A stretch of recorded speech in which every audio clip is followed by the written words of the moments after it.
Assalamualaikum warahmatullahi wabarakatuh. Perkenalkan, saya mewakili kelompok 4 akan mempresentasikan hasil penelitian saya dan teman-teman saya yang berjudul Sistem Informasi Siklus Penerimaan dari Kabatur Kota Tegal. Adapun anggota kelompok dari kelompok 4 sendiri yaitu terdiri dari Aura Tesmita Putri dengan NIM 2403002, Divanda Aulia Putri dengan NIM 2403003, dan saya sendiri Isma Lutfi Safanah dengan NIM 2403021, Sofia Farah Mediana dengan NIM 2403074, dan Liana Maulidia dengan NIM 2403075. Latar belakang dari penelitian kami yaitu karena adanya perkembangan teknologi informasi yang menuntut perusahaan jasa perjalanan umroh seperti Kabatur untuk mengelola datanya secara cepat, akurat, dan terintegrasi. Aktivitas bisnis dari Kabatur sendiri mulai dari promosi, pendaftaran, pencatatan pembayaran, hingga keberangkatan ini melibatkan banyak pihak yang berpotensi menimbulkan masalah jika tidak didukung dengan sistem informasi akuntansi yang terstruktur. Oleh karena itu, penelitian ini kami menggunakan metode CDIO, yaitu konsep, desain, implement, dan operate untuk menganalisis dan merancang model sistem informasi akuntansi di Kabatur Kota Tegal melalui use case diagram, use case skenario, dan activity diagram. Tujuan penelitian ini juga untuk menjelaskan dan merancang sistem informasi akuntansi siklus penerimaan menggunakan pendekatan CDIO pada Kabatur sehingga dapat membantu perusahaan dalam menghasilkan efektivitas pengolahan data transaksi serta menghasilkan informasi yang akurat dan dapat digunakan dalam mengambil keputusan. Yang pertama, kita akan membahas tahap konsep. Pada tahap konsep sendiri dalam pendekatan CDIO ini merupakan tahap awal yang berfokus pada pemahaman kondisi organisasi, identifikasi kebutuhan sistem, serta penentuan tujuan perancangan sistem di mana Kabatur dipilih sebagai objek penelitian karena memiliki siklus penerimaan yang sangat kompleks.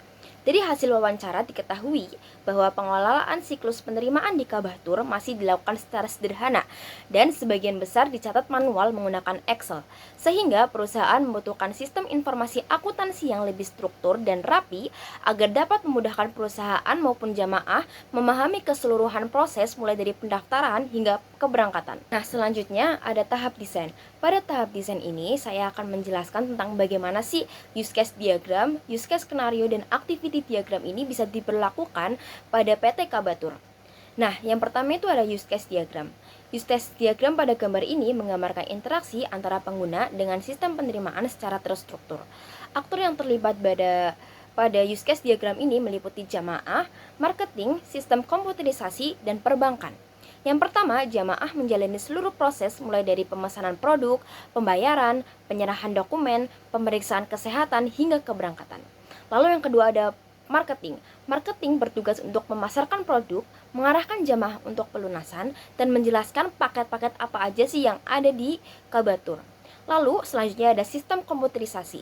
Tugas dari sistem komputerisasi ini untuk mencatat data dan menjadwalkan keberangkatan untuk memesan tiket serta memperbarui status pelunasan.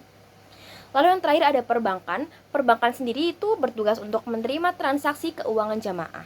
Nah, pada diagram ini bisa memudahkan pemahaman alur proses untuk jamaah dari proses pendaftaran hingga keberangkatan nanti.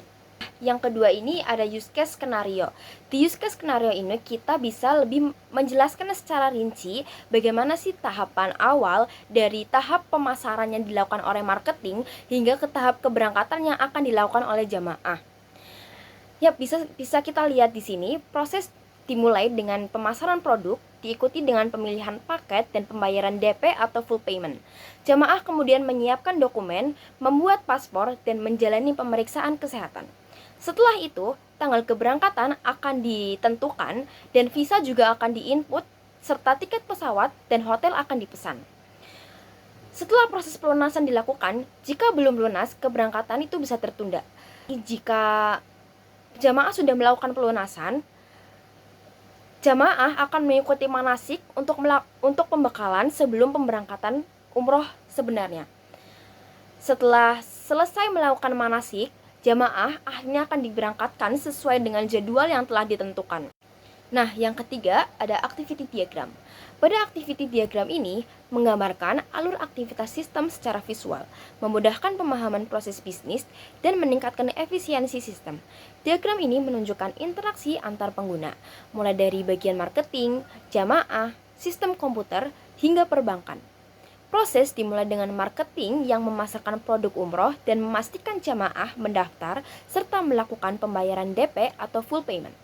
Lalu jamaah akan bertanggung jawab untuk menyiapkan dokumen, melakukan pemeriksaan kesehatan, melunasi biaya, dan mengikuti manasik sebelum keberangkatan.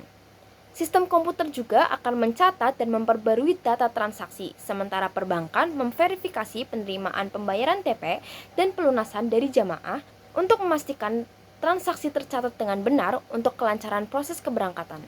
Sekarang kita masuk ke tahap implement. Tahap implementasi bertujuan merealisasikan rancangan sistem untuk memastikan seluruh proses di Kabatur berjalan sesuai dengan standar operasional. Pada tahap ini, kami melakukan 2 kali validasi. Validasi pertama, kami menemukan beberapa kekurangan dalam alur proses dan tugas bagian yang belum sesuai dengan standar Kabatur, seperti pemasaran, pemesanan, pembayaran, dan pengumpulan dokumen. Setelah kami lakukan perbaikan, lalu kami maju untuk validasi kedua. Validasi kedua ini dilakukan untuk memastikan hasil perbaikan memenuhi standar fungsional dan siap digunakan. Hasil validasi kedua kami disahkan oleh Direktur Kabatur sebagai bukti bahwa sistem telah memenuhi standar operasional dan siap diimplementasikan dalam operasional perusahaan. Selanjutnya ada tahap operate. Pada tahap ini adalah tahap akhir dari proyek sistem informasi akuntansi yang berfokus pada penyerahan hasil kepada perusahaan. Hasil penelitian kami diserahkan dalam bentuk poster yang berisi ringkasan implementasi, validasi, dan pengesahan oleh Direktur Kabatur. Poster ini akan dicetak, dibingkai, dan dipajang di kantor sebagai simbol profesionalisme, transparansi, serta pengakuan resmi terhadap sistem yang dikembangkan. Penyerahan poster ini menandai bahwa sistem sudah diimplementasikan dengan sukses dan siap digunakan dalam operasional perusahaan. Tahap ini juga menandai berakhirnya proses penelitian dan memulai pemanfaatan proyek secara berkelanjutan untuk mendukung aktivitas perusahaan. Nah, kesimpulannya, penerapan metode CDIO yaitu konsep, desain, implement, dan operate dalam pengembangan sistem informasi akuntansi SIA, siklus penerimaan di Kabatur Kota Tegal berhasil memberikan solusi yang terstruktur dan sesuai dengan kebutuhan operasional perusahaan. Proses dimulai dengan tahap konsep yang melibatkan identifikasi kebutuhan melalui wawancara, lalu dilanjutkan dengan tahap mendesain hasil wawancara ke dalam use case diagram, use case skenario, dan activity diagram untuk menggambarkan alur dari pendaftaran jemaah hingga keberangkatan. Selanjutnya, desain tersebut divalidasi 2 kali di mana hasil perbaikannya disahkan langsung oleh direktur sebagai bukti legitimasi. Proses diakhiri dengan tahap operate yang berupa penyerahan hasil dalam bentuk poster resmi yang dipajang di kantor perusahaan. Keseluruhan proses ini membuktikan bahwa metode CDIO efektif dalam menghasilkan sistem yang layak digunakan dan meningkatkan mutu layanan serta kepercayaan jamaah terhadap Kabatur. Nah, berikut adalah dokumentasi kami dari tahap awal yaitu diskusi dengan pembimbing, diskusi kelompok, hingga pada akhirnya yaitu tahap akhir kami memberikan kenang-kenangan berupa poster untuk Kabatur sendiri. Sedia